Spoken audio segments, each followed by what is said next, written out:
그 월급에 잠이 와?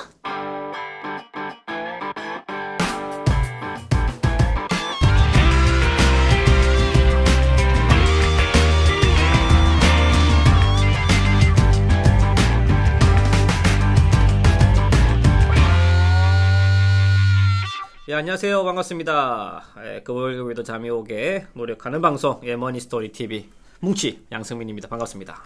예, 반갑습니다. 이창구입니다. 네, 오늘도 꼰대를 대신하여 우리 또 사부님 지난 시간에 이어서 환율 강의를 해주시기 위해서 또 어렵게 저희가 모시고 방송을 진행하도록 하겠습니다. 그래서 뭐 바로 이어서 하겠습니다. 지난 시간에 이어서 오늘 이번 시간에도 이제 환율의 뭐 종류라든지 그다음 실질적으로 어떻게 표기하는지 그런 부분들에 대해서 우리 또 사부님 명강의 청취하도록 하겠습니다. 네. 예, 환율의 종류 잠깐 이 화면을 한번 보시면요. 네, 뭐 아시다시피 되도록이면 오디오 파일보다는 비디오 파일 강의안을 띄워놓으시고 강의해 주십니다. 예. 네. 뭐 현물 환율, 뭐 선물 환율, 기준 환율, 크로스율, 제동 환율, 뭐 고정 환율, 굴신 환율. 네. 엄청나게 환율을 표현하는 종류도 다양하고 환율이 다양하거든요. 이렇게 종류가 많았어요? 예, 저도 네.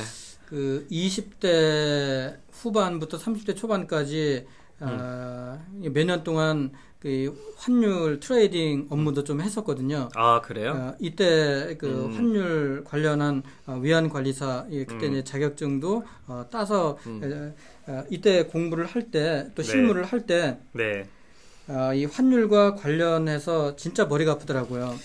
그렇겠네. 그만큼 이렇게 환율의 종류가 많다라고 하는 거는 환율이 중요하고요. 네. 이 다양한 그런 환율이 아주 다양하게 다 쓰이기 때문에 우리가 그렇지. 이제 알아야 되는데, 우리 일반 투자가들 입장에서는 뭐 이렇게 이제 전문적인 그런 용어 종류들을 다 알 필요는 없지만, 네. 이 중에서도 핵심적인 환율의 종류 몇 가지, 그 개념은 우리가 알고 가는 게 좋을 것 같아서 몇 가지를 좀 추려서 한번 말씀을 한번 드리도록 하겠습니다. 그렇죠. 저는 또 이거 다 하신 줄 알았어요. 예. 네, 핵심적인 것들. 네, 말씀해 주시죠. 예, 그래서 이 환율의 종류 중에서 첫 번째 매입 환율, 이 매도 환율. 네네. 요거를 그러면 먼저 한번 말씀을 드릴게요. 이 매입 환율, 매도 환율. 네. 이 매입 환율, 매도 환율, 이거 역시도 또 이 금융시장에서 헷갈리는 그런 또 이제 개념 중에 하나인데요. 네. 매입 환율이면은 내가 살 때 적용되는 환율이겠거니, 네네. 이렇게 이제 생각하기 쉽고요. 매도 환율이면은 네. 내가 팔 때 적용되는 환율, 이렇게 이제 보통 생각하기 쉽거든요. 그렇죠. 근데 그게 아니라 네. 시장 주도자의 입장에서 통화를 사고 파는 거를 기준으로 해요. 네. 그러면 시장 주도자의 입장이 누구냐? 네. 시장 주도자가 환율을 고시하고 시장을 주도적으로 이끌어가는 자예요. 네. 그러니까 우리 일반 투자가들 또는 뭐 기업들 이런 입장에서 시장 주도자들이 아니거든요. 그렇지. 그렇기 때문에 우리가 뭐 이 개인 투자가들 입장에서도 내가 달러를 사려고 한다라고 하면은 매입 환율을 봐야 되는 게 아니라 매도 환율을 봐야 되는 거고요. 그리고 달러를 내가 팔아야 되겠다. 네. 그러면 매도 환율이 아니라 매입 환율을 봐야 되는 거죠. 네. 이 매입 환율, 매도 환율은 지금 이 환율 시장에서는 지금도 이 용어를 쓰고 있는데 네. 이게 헷갈리기 때문에 예전에는 은행에서 우리가 환전할 때도 네. 매입 환율, 매도 환율 네. 이런 개념을 썼었거든요. 네, 네. 그러다 보니까 일반인들이 환율이 굉장히 혼동스럽고 헷갈려요. 그렇죠. 네. 그래서 이제는 파시는 환율, 그렇지. 사시는 환율로 이게 표현을 바꿨는데 네. 이게 역시 이제 그 FX 마진이라고 해서 우리가 외환 시장에서 환을 가지고 어떤 뭐 투기적인 거래든 아니면은 실제 뭐 해지 거래든 환을 거래를 할 때는 매입 환율, 매도 환율 이 용어를 가지고 우리가 쓰고 있다. 이걸 먼저 이제 살펴볼 필요성이 있고요. 그럼 매입 환율이 한글로 표현하면 파시는 환율. 파시는 환율. 예, 은행을 기준으로 할 땐 그렇죠. 소매 환율로. 그렇죠. 매도 환율은 사시는 환율. 예, 사시는 환율. 그렇게 이제 보시면 될 겁니다. 네. 그리고 이제 또 하나의 이 환율의 특징 중에 하나가요. 네. 우리나라의 환율은 도매 시장과 소매 시장으로 양분돼서 형성이 되어 있어요. 네.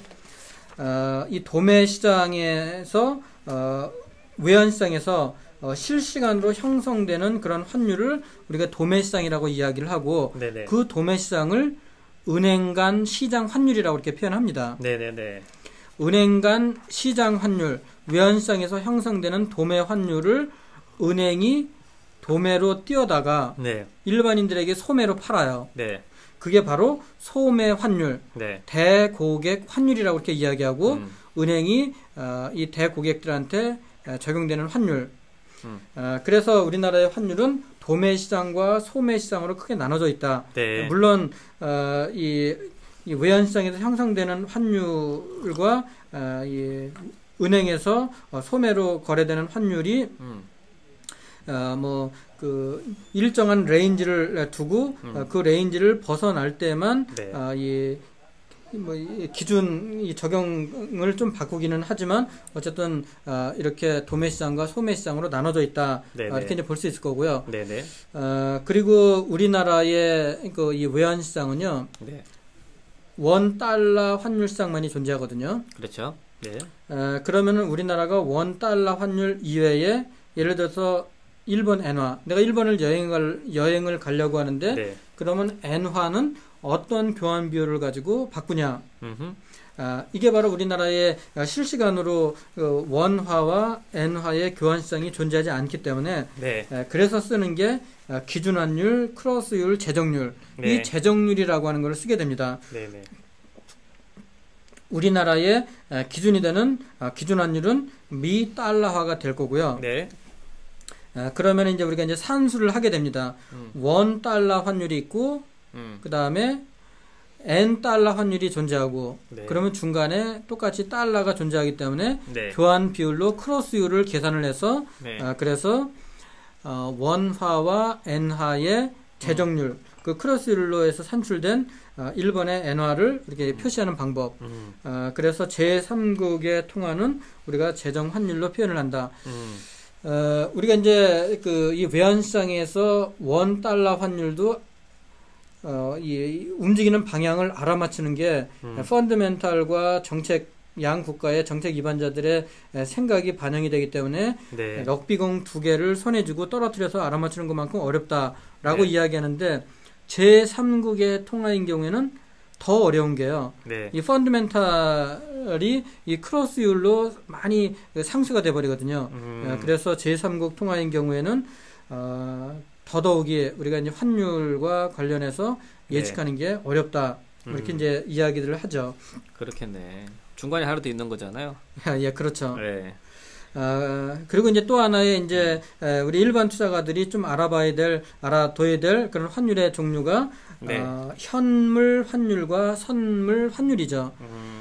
현물과 선물. 뭐 우리가 이제 주식시장에서도 스팟이라고 해서 바로 이 매매를 했을 때 2일 이내에 그러니까 이 거래일 이후에 이 3영업일째 결제가 이루어지면은 현물. 네.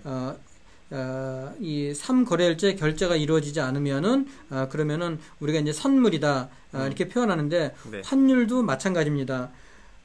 오늘 1대1로 거래를 해서 매매 계약을 체결하면은 그걸 우리가 이제 현물 환율이다. 네. 그리고 2일 이내에 결제가 이루어지는 거고요. 선물 환율은 매매 계약 후 2일이 경과한 장래의 특정한 시점에 결제가 이루어지는 환율. 이거를 우리가 선물 환율 또는 이 선물 환이다 이렇게 이제 약칭해서 이제 부르게 되죠. 그래서 이런 선물 환은 투자의 관점에서 투기적으로 거래를 하기도 하고요. 네. 그리고 미래의 환율 변동 위험을 제거하기 위해서 선물 환을 현재 현물환 가격으로 매도를 해서 그래서 이 환율 변동 위험을 제거하는 환 해지를 쓰는 그런 용도로 선물환을 활용을 하기도 하죠. 이거는 뭐 다음 시간에 우리가 이제 펀드나 이런 거를 투자를 할 때 환 노출을 어떻게 할 것인가 이 시간에 좀 더 이제 부연을 해서 좀 설명을 드리도록 하겠습니다. 방금 말씀하신 현물화, 선물화 부분은 전문 투자자 아니면 이제 뭐 기업에서 해지 수요가 많이 활용하는 측면이기 때문에 일반 개인이 이걸까지 깊이 알 필요는 없다. 예, 그러니까 깊이 알 필요 이해는 해야 되겠지만 뭐 용어라든지 이런 로직에 대해서는 일단 결과적인 부분에 대해서는 저희 마지막 시간에 다시 한 번 더 정리를 해드릴게요. 네. 예, 그래서 이건 우리가 이제 뭐 펀드라든지 이런 거 투자하는 투자가의 입장에서만 좀 이제 좁혀서 좀 말씀을 좀 드리도록 하겠습니다. 네. 그러면 이제 환율의 표시 방법에 대해서 좀 말씀을 드릴 텐데요. 네. 이 환율의 표시 방법도 또 굉장히 헷갈리는 그런 관점 또 이제 이것 중에 이제 하나인데요. 이 환율을 표시하는 방법이 자국 통화 표시 방법이라고 하는 방법이 있고 타국 통화 표시 방법이라고 하는 두 가지가 존재를 하기 때문에 우리가 이제 이걸 혼용해서 지금 쓰고 있어요. 맞아요. 그래서 이제 환율이 어떨 때는 율이 올라가는 게 자국의 통화 가치가 떨어졌다고 표현하기도 하고 또 어떨 때는 환율이 뭐 떨어지는 게 자국의 통화 가치가 떨어졌다 뭐 이렇게 이제 표현하기도 하거든요. 그래서 환율 표시 방법을 한번 정리해 보도록 하겠습니다. 그러니까 많은 분들이 여기서 헷갈려요. 예. 예전에 약간 환율이 오르고 내림에 따라서 뭐 가치가 절하되고 가치가 절상되고 그 부분이 처음 헷갈리고 그걸 약간 이해했다라고 치면 그 다음에 이제 표시 방법에 따라서 많이 헷갈려 하시는 것 같아요. 왜냐면 상대방도 잘 모르거든. 상대방도 표시에 대해서 헷갈려 하시니까 그 상대방에 대해서 또 맞은편 상대방 그분도 더 헷갈려 하시는 것 같아. 그러니까 이게 표시 방법에 대한 기준점을 잡는 게 필요할 것 같습니다. 네. 그러면 이제 환율의 표시 방법. 전 세계의 기축 통화가 지금 US 달러죠. 그래서 우리가 기준이 되는 거, 그러니까 개별 국가들이, 그러니까 한국과 이 미국의 통화 교환 비율 또는 뭐 일본과 미국의 통화 교환 비율, 이 개별 국가의 교환 비율을 표시하는 방법도 있지만요. 전 세계적으로 그러면 미국의 달러가 기축통화이기 때문에 지금 미국의 달러가 강세를 가고 있느냐 약세를 가고 있느냐 그렇죠. 라고 하는 게 미국 이외의 통화들이 전반적으로 약세를 가고 있느냐 강세를 가고 있느냐 라고 하는 걸 우리가 이제 추적해 볼 수 있는 게 그렇죠. 달러 인덱스라고 하는 겁니다. 달러 인덱스 굉장히 중요한 지수 중 하나죠. 네, 그래서 이 달러 인덱스를 좀 한번 살펴보면요. 이 달러 인덱스는 이게 이제 복수통화 바스켓의 방식이라고 이렇게 하는 건데요. 1973년도 3월을 기준점으로 해서 1973년도 3월을 100으로 해서 미국 연방준비제도위원회, 그러니까 페드에 있는 그 하부 위원회인데요. 미국 연방준비제도위원회에서 발표하고 그리고 이 발표하는 비중은 6개 나라의 경제 규모에 비례해서 결정을 하는데 그 6개 나라를 한번 살펴보면요.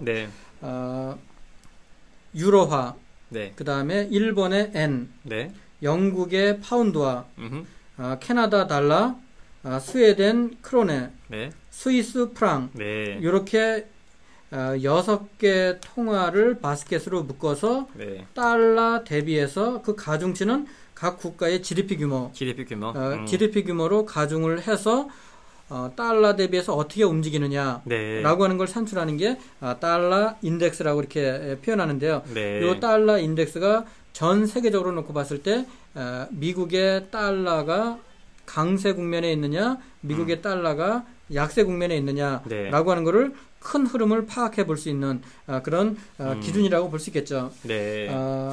그러면 지금 현재 그러니까 US 달러 인덱스를 차트를 잠깐 한번 보면요. 지금 현재 우리나라도 이 큰 흐름에 이제 이게 영향을 지금 받고 있는데요. 제가 지금 띄워놓은 이 차트를 잠깐 한번 보면요.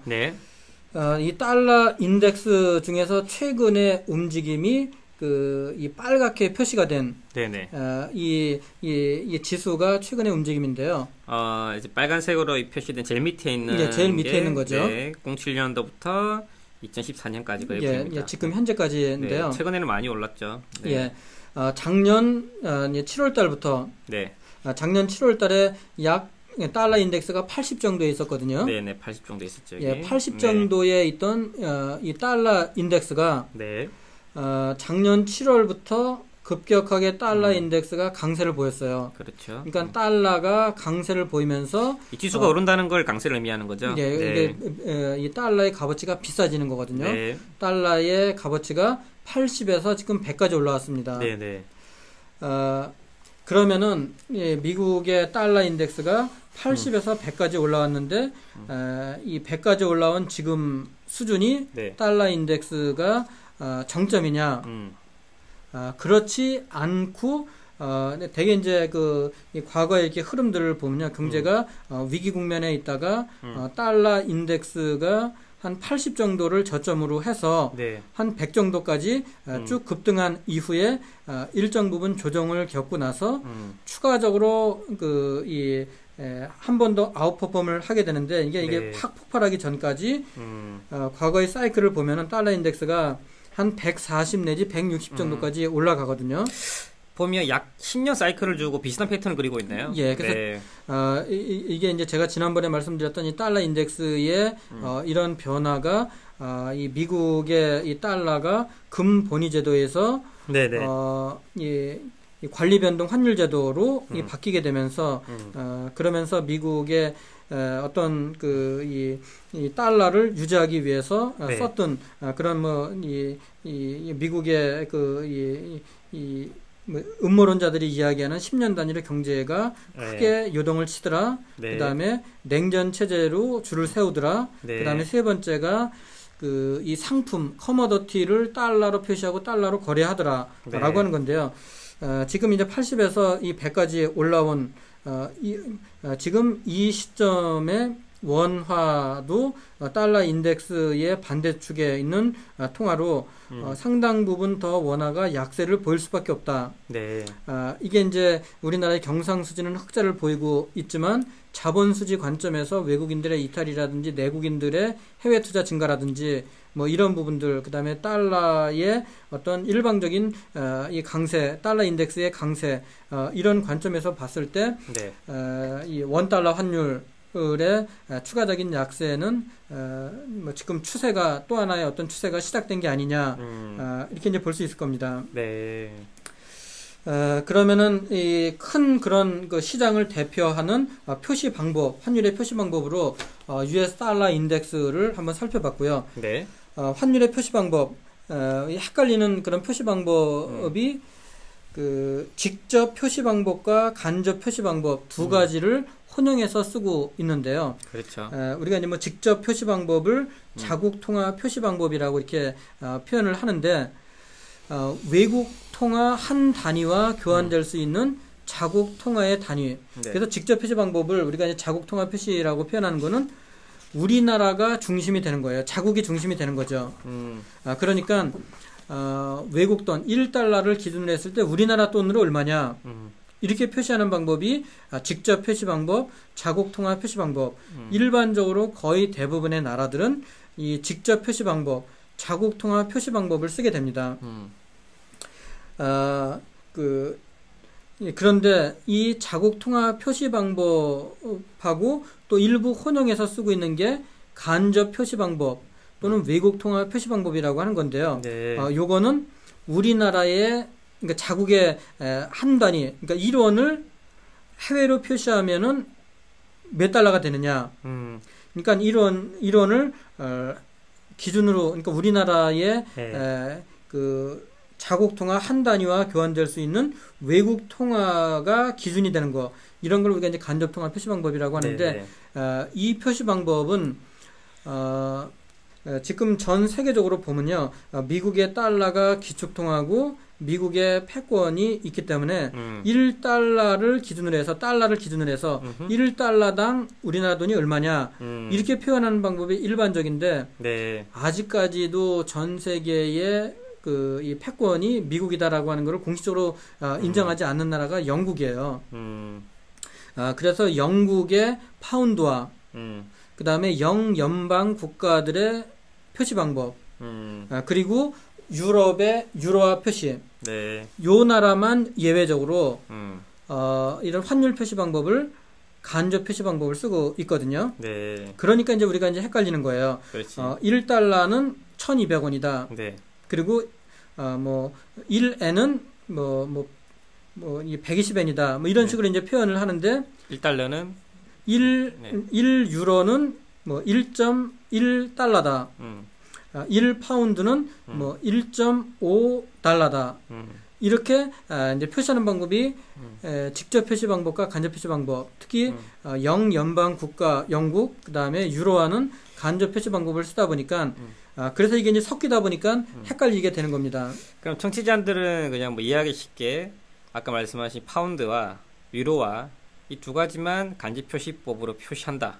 이렇게 생각이 되는 겁니까? 예, 그렇습니다. 간단하게. 그러니까 영국과 영연방 국가. 그렇죠? 그러니까 뭐 영국, 호주, 캐나다, 뉴질랜드 이런 나라들은 간접 표시 방법을 써요. 그 다음에 유럽. 이 나라들만 간접 표시 방법을 쓰고 다른 나라들은 직접 표시 방법을 쓰거든요. 네. 그러니까 이제 숫자가 올라가면은 예를 들어서 1달러가 1,000원에서 1,100원이 된다. 그러면은 환율이 상승을 하니까 네. 원화의 가치는 절하가 되는 거죠. 네. 근데 유로화라든지 파운드화의 표시 방법인 뭐 예를 들어서 1유로는 뭐 1.2달러에서 1.1달러로 지금 이제 떨어진 거죠. 이렇게 떨어지면은 네. 이거는 간접 표시 방법으로 표현한 거기 때문에 숫자가 떨어지게 되면은 그 나라의 통화가 절하가 되는 거죠. 네. 그래서 직접 표시법은 숫자가 올라가면 약세가 되는 거고 간접 표시법은 반대로 숫자가 떨어지면 약세가 되는 거다. 그렇죠. 예. 네. 굉장히 많이 이분들 헷갈려 하실 것 같아요. 예. 네. 예. 그래서 이걸 우리가 직접 표시 방법과 간접 표시 방법을 혼용해서 쓰고 있기 때문에 그래서 우리가 이거를 좀 구분할 필요성이 있고요. 네.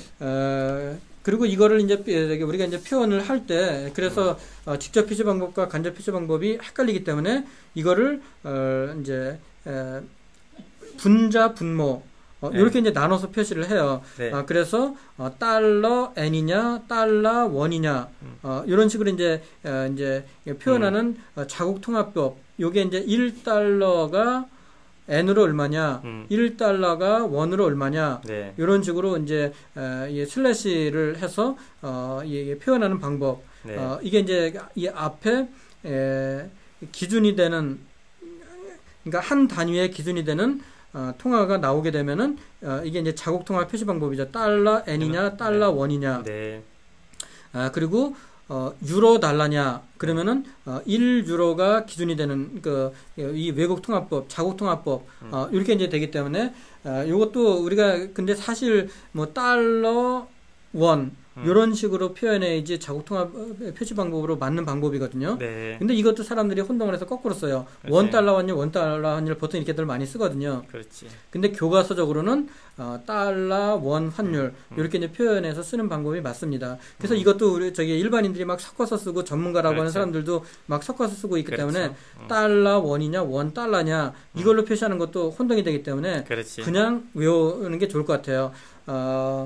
아까 말씀드렸던 영국, 영연방 국가, 유럽 국가들은 예외적으로 외국 통화 표시 방법을 쓰고 나머지 나라는 자국 통화 표시 방법을 쓴다. 그렇죠. 1달러에 얼마, 1달러에 몇 원. 근데 이게 정석은 달러원 환율이지만 편의상 그냥 원달러로 불린다. 그게 기준이 아니라 기준은 달러원이다. 맞죠? 이렇게 생각하시면 우리가 생각하는 원달러 환율은 실질적인 달러원 환율이다. 이렇게 생각하시면 된다. 예, 그렇습니다. 근데 이거는 뭐예요? 근데 여기 표시 보시면 이게 유럽식이 돼 있고 미국식 있잖아요. 바뀐 거 아니에요? 아니요. 지금 용어를 그렇게 또 이제 불러요. 이거는 설명 안 해도 되겠다. 더 헷갈리겠다. 그렇게 그래서 이건 이제 환율 시장에서 이거는 외환 관리사들이라든지 이렇게 좀 깊이 있게 이제 공부하는 사람들이 표현할 때 이 자국 통화 표시 방법 뭐 이런 표현들이 우리 한국말로 표현하는 거고 그거를 이제 국제적인 용어로는 그렇게 이제 표현하는데 그래서 자국 통화 표시법, 외국 통화 표시법 이 두 가지 포인트만 잡으면 될 것 같습니다. 네. 예. 그래서 이제 우리가 이제 환율을 이렇게 표현하는 거가 혼동이 되는 거, 이것도 이제 우리가 금융시장을 접할 때 아주 헷갈리는 그런 개념 중에 하나였는데 오늘 좀 정리를 했고요. 그리고 이 기준 환율, 우리나라 이제 기준 환율이 유일하게 원달러 환율만 이제 존재를 하다 보니까 이 원달러 환율 이외에 다른 통화를 표시할 때 쓰는 방법이 뭐 이 크로스 환율 요거는 이제 그 예전 같은 경우에는 이 크로스 환율도 우리가 이제 일일이 뭐 계산하기 어렵고 그랬는데 이거를 이제 그 은행에서 다 이게 제공을 해주고요. 네네. 이 은행에서 제공해주는 이런 환율을 볼 때 이 조회 기준 고시 회차 여기 이제 제가 그 예전 자료를 캡처를 해와서 조회 기준 고시 회차 이게 2010년 6월 18일 21회차 적용 시각 뭐 16시 57분 외환은행 이렇게 썼는데요. 네. 이게 21회차까지 같은 게 이때 당시에 이제 그리스가 문제가 터지면서 환율상이 막 이제 요동을 쳐서 네. 그래서 이제 이 고시회차를 수시로 많이 이제 바꿨기 때문에 그런데요. 네. 이게 이제 소매 환율입니다.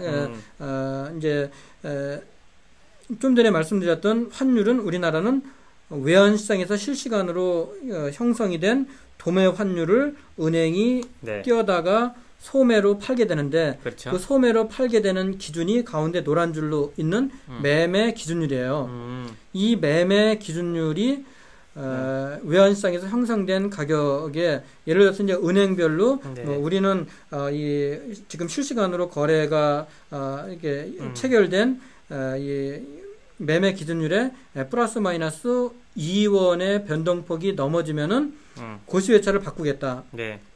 이런 기준이 은행마다 뭐 2원인 경우도 있고 뭐 3원인 경우도 있고 뭐 이렇게 다르게 되거든요. 네. 그래서 뭐 1, 2원 정도의 큰 변동폭이 아니라고 하면은 가지고 가는 거거든요. 네. 좀 손해가 나는 경우도 있고 이익이 나는 경우도 있는데 결국 그거는 0에 수렴하기 때문에 손익에 크게 영향을 미치지 않는다.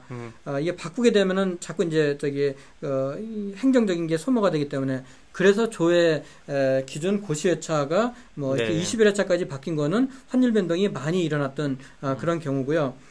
이런 매매 기준율에 우리가 이제 은행 입장에서는 뭐 비용들이 얼마나 들어가느냐라고 하는 거를 고려를 해서 그 비용을 붙여서 그래서 뭐 전신환 그 다음에 여행자 수표, 현찰의 수수료를 붙여서 이렇게 이제 우리가 교환을 하게 되는 거죠. 이거는 뭐 은행 가면 많이 보시는 화면 중 하나죠. 예, 네네. 예. 그래서 우리나라는 그 이 $1 환율의 기준 환율만 존재를 하고 원화 이외의 제3국의 통화인 경우에는 재정 환율로 은행이 계산을 해주지만 재정 환율이 어떻게 계산이 되느냐라고 하는 거를 이렇게 이제 크로스율로 계산이 된다라고 하는 거를 한번 보시고요. 네. 그리고 이제 환율에 좀 이제 관심을 저는 계속 가지십사 해가지고요. 네. 이 외환은행의 이 사이트에 들어가면요, 저는 외환은행에 하루에도 몇 번씩 수시로 이제 들어가 보는데, 네네. 이 외환은행에 이렇게 들어가면은 이 외환은행의 전 세계의 주요 이 통화의 환율 변동을 그 수시로 이렇게 조회해 볼 수도 있고, 네. 자료를 엑셀로 연계해서 다운로드 받을 수도 있고, 뭐 차트도 그려도 볼 수 있고, 그렇죠. 하기 때문에 네네. 이 외환은행의 이 사이트를 들어가서 좀 환율하고 좀 친해지는 그런 노력을 하는 것도 좀 필요할 것 같습니다. 그렇죠. 예, 네. 예. 그래서 지금 시간에는 환율의 뭐 종류 그리고 환율의 표시 방법에 대해서 좀 말씀을 좀 드렸습니다. 오늘 또 굉장히 또 중요한 내용들 해주셨네요. 뭐 환율의 표시 방법, 아마 이런 부분들이 그 개인들이 많이 헷갈려하시는 부분이시거든요. 그래서 좀 방송 중독지신 부분이 있으시다면 어차피 이 팟캐스트가 좋은 게 그거잖아요. 내 손 안에 강의장이지 않습니까? 돌려가시가지고 다시 한 번 더 듣게 하시고 어떻게 표현하는지 그리고 어떻게 그거를 읽음으로써 읽는지 그런 부분들 굉장히 중요한 포인트인 것 같습니다. 그 부분 좀 유념해 주시면 좋을 것 같으시고요. 뭐 추가적으로 좀 궁금하신 부분이라든지 우리 또 사부님한테 질문하실 거 아니면 뭉치한테 질문하실 거 있으시다면 저희 moneystory.tv 홈페이지 들어오셔서 간략하게 메모 남겨주시면 답변 드릴 수 있도록 하겠습니다. 긴 시간 수고 많으셨습니다. 우리 사부님 감사합니다. 예, 감사합니다. 네.